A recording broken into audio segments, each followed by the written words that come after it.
and that gives you a U value of somewhere about 0.21 to 23.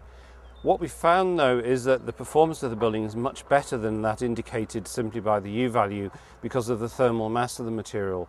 So where the tests have been done on completed buildings, they've found that there's almost zero energy required within the building to keep it warm, and that whatever the temperature is doing outside, it stays exactly the same inside. So it actually has a very, very good thermal performance. It's also extremely good acoustically. It absorbs sound, and so it's very, very good if you want to reduce the noise in buildings.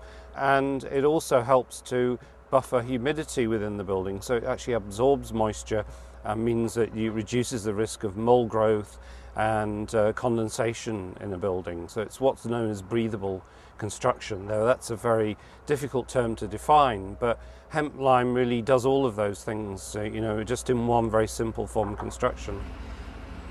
We've actually had to import the hemp from a producer and supplier in England. It is actually the waste crop of a hemp. It's a very valuable crop.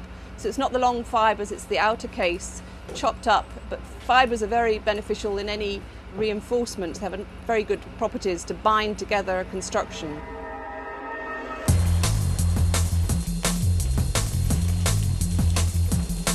Once on site, we take the big bales of hemp, 2 bales of those to 4 bags of the proprietary lime mix made by Tradical.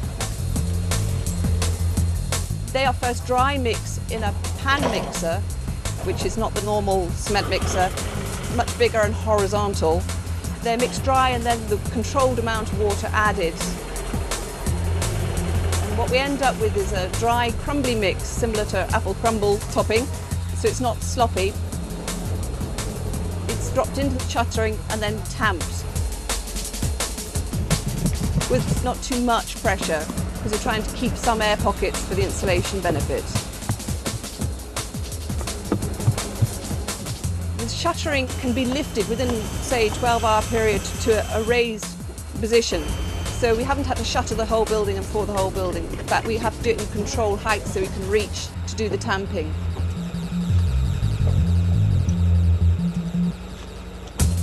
The shuttering comes off quite easily and you end up with quite a smooth surface, particularly if you've tamped quite carefully.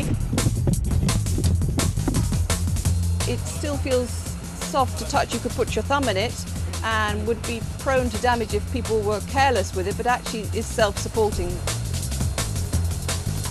fact, it would hold itself within